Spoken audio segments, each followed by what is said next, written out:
আজ সকাল সকাল ঈশান কোলে উঠে পড়েছে, আমাকে রান্না করতে দেবে না। সেই হিসেবেই মনে হয় ওর মনের মনোবাঞ্ছা এটাই যে আজকে করতে দেবে না আমাকে। তো বারে বারে কোলে উঠে শুয়ে পড়ছে। অন্য সময় খেলা করে, কিন্তু আজকে খেলতে ভালো লাগছে না। কি আর করা যাবে, ওকে সামলেই আমাকে সব কিছু করতে হবে। ওকে যতক্ষণ না সকালের টাইমটা একটু মানে ব্রেকফাস্ট করার পর ও একটু ঘুমোয়, সেই ঘুমের টাইমটা আমি একটু রেস্ট করে নিই, কিন্তু এখনও জেগে আছে। ও এসে বারে বারে বদমাইশি করছে, কিন্তু বদমাইশি করার সঙ্গে সঙ্গে আমি ওকে বকাঝকা করছি আর আমি নিজের কাজ করছি। মা নেই, সেই জন্যে নিজের সবজিপাতিগুলো একটু একটু করে কেটে নিচ্ছি, যেহেতু আমাকে নিজেকেই সবটা করতে হবে। তো সেই জন্য এখন ওই যে বদমাইশিটা করছে, কিছু করার নেই, বদমাইশি নিয়েই চলতে হবে। তবে হ্যাঁ, এটা বলতে পারি যে ঈশান যে খুব বদমাইশ তা নয়। দুষ্টুমি তো বাচ্চা মাত্রই করবে, কিন্তু আমরা বড়রা সেই দুষ্টুমিটা নিতে পারি না। বিশেষ করে আমি তো দুষ্টুমি একদম নিতে পারি না। মনে হয় যা সবসময় শান্ত পরিবেশ, সবসময় শান্ত নিরিবিলি একটা নিজের মতো থাকবো, এই একটা জিনিস সবসময় আমার মাথার মধ্যে ঘোরে। আমি অ্যাকচুয়ালি খুব শান্ত প্রকৃতির। আমার বেশি মানে জোরে কেউ কথা বললে, বেশি জোরে মানে বেশি গল্পগুজব কোনো কিছুই ভালো লাগে না। সেই জন্যে আমিও চাই সেই রকম, কিন্তু সেরকম তো হয় না। ঈশান তো নিজের দুষ্টুমি একটু করবে, সেই জন্যে আর কিছু করার নেই। আজকে করছি বাঁধাকপি, মা কেটে গেছে, ফ্রিজে ভরা ছিল। তো বাঁধাকপিটা করতে হবে, কিন্তু মাছের মাথা দিয়ে বাঁধাকপি করব। মাছের মাথাটা আগে ভেজে নিলাম। সবার বাড়িতেই মাছের মাথা দিয়ে বাঁধাকপি হয়েই থাকে। আমি রেসিপিটা দেখানোর জন্যে আমি সেরকম করি না, আমি ভিডিও বানানোর জন্যই করি, কিন্তু ভিডিও টপিক খুঁজে পাই না, তাই কি করব সেটাই করি। তো ঈশানকে নিয়ে আমার অনেক কথাই বলার থাকে, সে কথাগুলো অর্ধেক বলতে পারি, অর্ধেক বলতে পারি না। ভিডিও শেষ করার পর মনে হয় যে এটা বলা হলো না, ওটা বলা হলো না। তো এখানে আলু আর বেগুন ভেজে নিয়ে তার মধ্যে আদা জিরে বাটা, মানে জিরে গুঁড়ো, ধনে গুঁড়ো, আদা বাটা, নুন, হলুদ এইসব দিয়ে নেড়ে চেড়ে বাঁধাকপিটা দিয়ে দিতে হয়।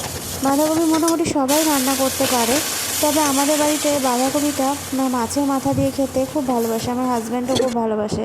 এই বাঁধাকপি দিয়ে মাছের মাথা হলে ও আর অন্য কিছু চায় না। এটা এতটাই ওর কাছে প্রিয়। নিরামিষ হলেও বাঁধাকপি ও অনেকটাই মানে ওর কাছে মানে ফেভারিট জিনিসটা। তো এখানে হয়ে এসছে বাঁধাকপিটা। এখন বাঁধাকপিটা নামিয়ে নিতে হবে। যদিও আমি শর্টে তাড়াতাড়ি ভিডিওতে দেখালাম, কিন্তু বাঁধাকপি রাঁধতে কিন্তু প্রচুর টাইম লাগে।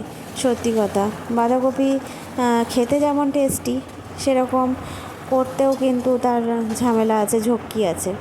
আমি মাছের মাথা থাকলেই, বাঁধাকপি থাকলেই এই রেসিপিটাই করি। অনেক সময় মাছের মাথা থাকে না, তখন নিরামিষও করতে হয়। তো শুধু বাঁধাকপি করলে তো হবে না খাওয়া, আরও অন্য কিছুও লাগবে।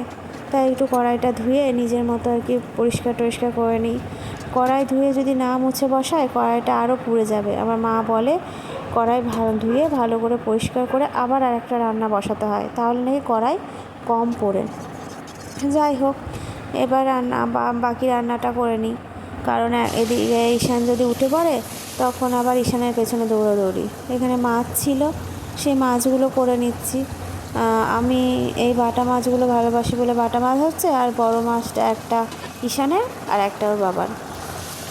ওনারা ঈশান তো বাটা মাছ খেতে পারে না, তো ওনার বাবারও বাটা মাছ, ছোটো মাছ মুখে রোচে না। তো যাই হোক, আমার একটু ভালো লাগে বলে খাই। এখানে পেঁয়াজ কেটে নিই, ওই মাছের একটু ঝাল মতন করে দেবো। আসলে মা না থাকলে না একটা সমস্যা হয়, ও ঈশানকে ধরার খুব সমস্যা হয়। যদিও জেঠিমণি আছে, তবুও জেঠিমণির কাছে বেশিক্ষণ থাকে না। মা থাকলে কি এদিক ওদিক টুকটাক নিয়ে জোর করে নেয় আর কি। আর জেঠিমণি তো নিজের কাজ থাকে, নিজের সংসারের সমস্ত যাবতীয় কাজ জেঠিমণিকেই করতে হয়। তো সেই জন্য আমি ওই যতটুকু ঈশান ঘুমোই, যে টাইমটুকু, সেই টাইমটুকু উঁকি মেরে দেখে আসি, আর এদিকে রান্না করি। ঈশান উঠে গেলেই আর হবে না, কারণ ঈশান উঠে গেলে তাকে খাওয়ানো, জল খাওয়ানো, হ্যান খাওয়ানো, ত্যান খাওয়ানো, নানা রকমের কাজ থাকে। এদিকে দেখো মাছ ভাজাও হয়ে গিয়েছে, কড়াই থেকে নামিয়ে নেব। আমাদের এই যে পেঁয়াজ দিয়ে মাছের যে আমি রেসিপিটা করছি, এটা এইখানে এসেই শিখেছি। আমাদের ওই বাড়িতে কিন্তু এরকমভাবে করে না। তো এখানে বেশ ভালোই লাগে কিন্তু। আমাদের ওই বাড়িতে যে মাছের ঝোল বলো, মাছের কালিয়া বলো, মা অন্য প্রসেসে করে। আমি ওখানে থাকতে তখন অন্য প্রসেসেই করতাম, ওই প্রসেসেই করতাম। এখানে আমার এরকম মানে করে করে অভ্যাস হয়ে গেছে, আর এটা ভালোও লাগে খেতে, সেই জন্য এইটাই করি। তো এই টমেটোগুলো আমি দেখেছি, যদি টমেটোগুলো তুমি কষানোর পর দাও না, একরকম টেস্ট হয়, কিন্তু এই পেঁয়াজের সঙ্গে টমেটোগুলো একটু ভেজে নিলে অন্য রকম টেস্ট হয়। তোমরা করে দেখো একবার। আমি তো সেটাই বুঝেছি। যেরকম মাছের কালিয়া করে সেই রকমই সমস্ত রকম মশলা লাগবে। তোমরা ওই আদা বাটা, জিরে গুঁড়ো, ধনে গুঁড়ো, এই তো হচ্ছে রান্নার ইয়ে। না যাই হোক, এটাই আমি বললাম যে পেঁয়াজটার সঙ্গে যদি টমেটোগুলো একটু ভেজে নাও, দেখবে আলাদা রকম টেস্ট হয়। এবার ফুটে উঠলে আমি মাছগুলো ছেড়ে দেবো। তবে মাছের যখনই এরকম করি পেঁয়াজ দিয়ে, মানে এই যে ঝালটা করি, তখনই মনে পড়ে একটু ধনেপাতার কথা। শীতকালে ধনেপাতা যখন ছিল, ধনেপাতা এই ঝালে দিলে কী ভালোই না টেস্ট হয় না। তোমরাই বলো।